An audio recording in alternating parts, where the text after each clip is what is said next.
What's up, everybody? Welcome to the show. I would be crying right now if I literally didn't just get done crying. And I'm not just capping. I cried in my last video. Go check it out. Anyways, I can finally say with sincerity that I'm proud of my state. It's hard to say these words with a straight face.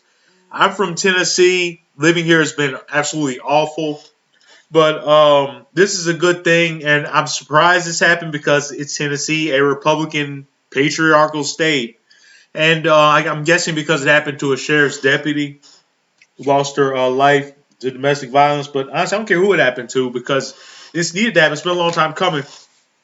And I know people don't like when men call themselves feminists. I don't care. I will go to my grave calling myself a feminist because I believe in the equality of women and them being safe. Because people might wonder why I'm the way I am, so hostile towards men and charitable to women.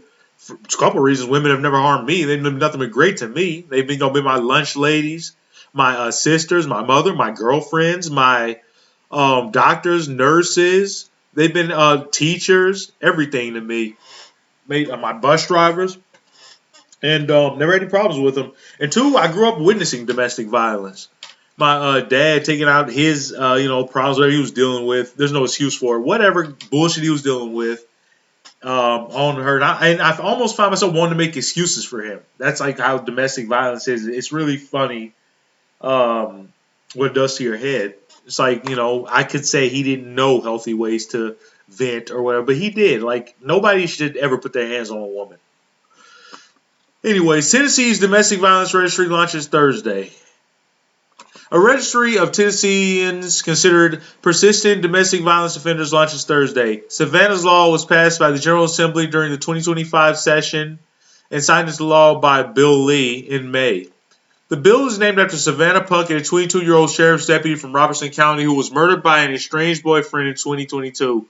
After her death, her family learned that the man had prior domestic violence-related convictions, said Kimberly Dotson, Savannah's mother, who testified by the House Judiciary Subcommittee during the session. And that's the thing, man. Public pressure works, but having a one-on-one personal experience, like with the Epstein victims, like having her, Kimberly Dotson, come in and testify, it had to swing the pendulum a lot because people, you can't just look somebody in the eye, probably crying, and like just be like, oh, that doesn't affect me. Even like some sociopaths in government would be affected by that, because they want to look good for their constituents. But yeah, I'm glad she had the bravery to come and courage to come and talk about that. I'm sure it wasn't easy.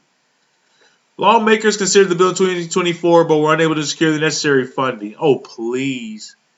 Why would you not put someone like this evil man on a registry? Why should this information not be made public, as Dotson in her testimony? I understand costs seem to be an issue, but how do you put $1? Exactly. You can't. I don't care about costs. This is going to save so many lives, thousands, maybe potential tens of thousands, hundreds of thousands. Who knows? Tennessee's not a massive state, but this has to be happening a lot, especially in the shadows, as most things do in the South.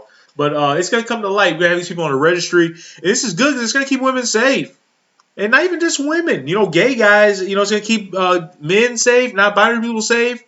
Because they'll be on a registry, just like having a sex offender on a registry. If you want to potentially date somebody, you can look them up. Run a background check. It's a beautiful thing. You got nothing to hide. What are you worried about?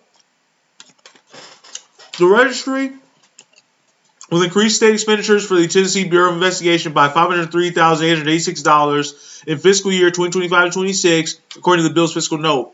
More than half of the funding is for an attorney, 2 intelligence analysts, and an accounting technician. In subsequent years, the annual allocation is estimated to be $493,967, with $35,000 allocated towards maintenance and support, according to the note. The registry will include people convicted of a domestic violence-related charge after Thursday with at least one prior domestic violence conviction. The offender will pay a $150 registration. I'm glad they have to pay. That's good. There should be more. At least $1,000. And if you can't pay, you should go to jail.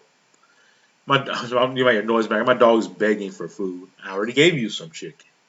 County court clerks will keep $50, and the remaining $100 will go to the Tennessee Bureau of Investigation, which is maintaining the registry. That's actually brilliant. It's a self-funding mechanism. It's dark, but I like a self-funding mechanism in government. However, the TBI could run into the same problems it has with people on the sex offender registry. Oh no, what's the problem?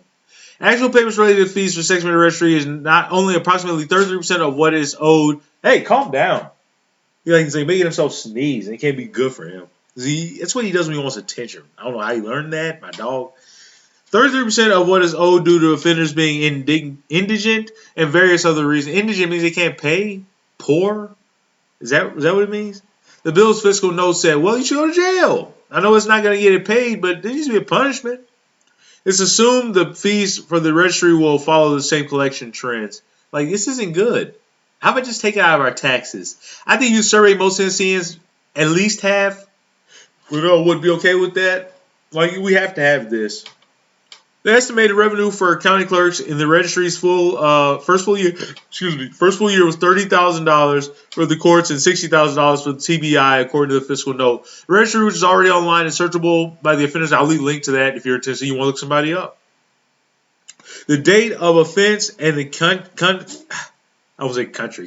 of conviction also includes links to domestic violence resources. I love. Let's look at the site right now. Honestly. It'd be funny if it was down. That would be such a Tennessee thing. Okay, I'm glad it actually works.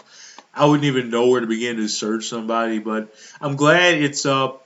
And ladies, I mean gay guys too, in Tennessee. I hope it becomes a trend and more states follow through. But I hope you guys feel safer. I know that's saying nothing. Women don't feel safe. But things like this move the needle in a big way. And yeah, love you guys. Take it easy.